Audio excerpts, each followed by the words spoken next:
तरीके संसार में सबसे मिलिए, खूब प्रेम करिए, लेकिन मन में बसाइए कि मुझे ठाकुर जी है हमारे। ऐसा नहीं कि संसार में मन में बसा, जो मिला अरे भैया तुम मेरे हृदय में बसे हो। अच्छा भैया इतने लोग हृदय में बस गए, तुम्हारा हृदय की धर्मशाला बनेगा, 40 के हृदय में बसा लेते। हम और आपने देवहूति माता का चरित्र श्रवण किया था। अति सुंदर श्याम शरीर लसे, पहरे पट बीत नवीन निराला,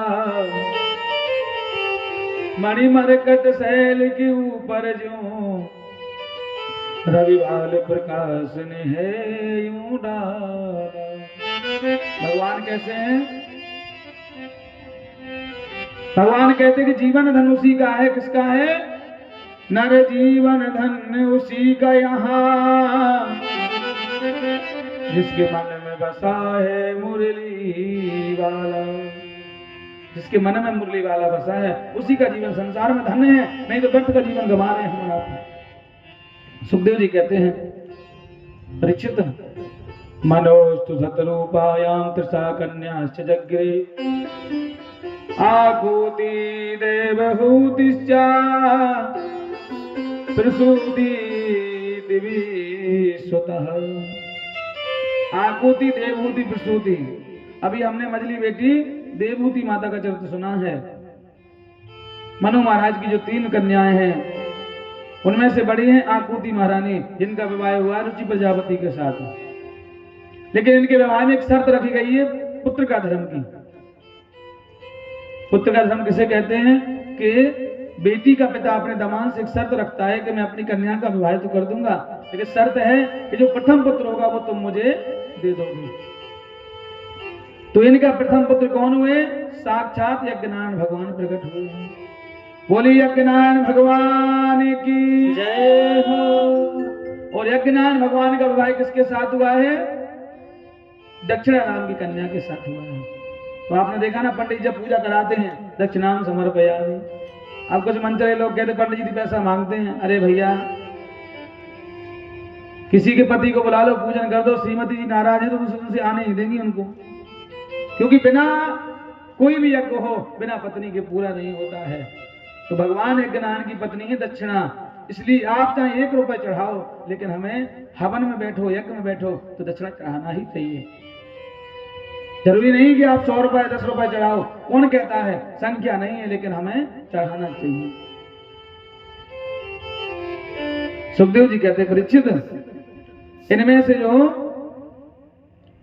सबसे छोटी है महाराज जो प्रसूति महारानी का विवाह रुचि प्रजापति के साथ हुआ है। रुचि प्रजापति के साथ हुआ महाराज, उनकी 16 बेटियां हुई हैं। आज 13 बेटी महाराज धर्म को ब्याही हैं। उनमें से मूर्ति नाम की जो पत्नी है उनके गर्भ से भगवान नर नारायण प्रकट हुए हैं। बोली नर नारायण भगवान की जय हो। और सुधा नाम की कन्या महाराज अग्निदेव को ब्याही है। अब आप हवन करते ना तो पंडित जी कहते स्वाहा बोला करो। हवन में अगर स्वाहा आप नहीं बोलते तो आपकी आहुति नहीं मानी जाएगी, क्योंकि अग्निदेव की पत्नी का नाम है स्वाहा। स्वाहा जरूर बोलना चाहिए हमें। सुधा नाम की पत्नी है पितरों की। जब पितृपक्ष में पंडित तर्पण कराते ना तो कहलवाते तस्मै सुधा तस्मै सुधा। तो सुधा पितरों की पत्नी है। और सती नाम की जो पुत्री है उसका विवाह भगवान शंकर के साथ हुआ है। लेकिन बोले भगवान शंकर की कोई संतान नहीं हुई। महाराज कैसे नहीं हुई है? महाराज हमें कथा श्रवण कराइए। तो आज मैत्री मुनि ने जब पूछा तो विदुर जी महाराज श्रवण कर, मैत्री मुनि जी विदुर जी महाराज को श्रवण करा रहे हैं। बोले बात उस समय की है जब राजा दक्ष को महाराज प्रजापति की गादी मिली है।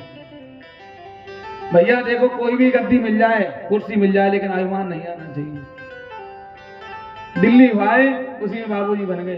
अब तो काम है। अच्छा, अरे तुम लोग तो गर्म पानी पी, तो ठंडे पानी पीने वाले हैं।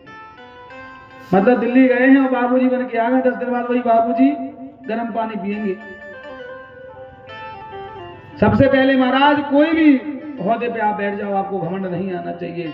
और गोस्वामी जी कहते दक्ष को जब प्रजापति की गादी मिली, दक्ष को ईमान आ गया। गोस्वामी जी कहते हैं बड़े अधिकार दक्ष जब पावा, बड़े अधिकार दक्ष जब पाए, बड़े अधिकार दक्ष जब पावा, बड़े अधिकार दक्ष जब पाए, अति अभिमान हृदय तब आवा, अति अभिमान हृदय तब आवा, अति अभिमान हृदय तब आवा, अति अभिमान हृदय तब आवा। बड़े अधिकार दक्ष जो पावा, बड़ा अधिकार मिला, अभिमान आ गया है। सम्मान समारोह चल रहा था, सारे देवता आए, ब्रह्मा आए, विष्णु आए, महेश आए हैं, छोटे से छोटे बड़े से बड़े देवता पधारे हैं। जैसे ही दक्ष आज सभा में प्रवेश किया, सारे देवता खड़े हो गए हैं, लेकिन 3 देवता खड़े नहीं हुए हैं। जैसे ही दक्ष ने भगवान विष्णु को ओर देखा, कोई बात नहीं, ये तो मेरे बाबा हैं, और बाबा अगर नाती के सामने खड़े ना हो कोई दिक्कत नहीं है। दूसरी ओर देखा ब्रह्मा जी की ओर, कोई बात नहीं, ये तो मेरे पितामह हैं। जैसे ही भगवान शंकर की ओर देखा, तुरंत महाराज नेत्र लाल हो गए। ओह, ये तो मेरा दामाद है। देखो तो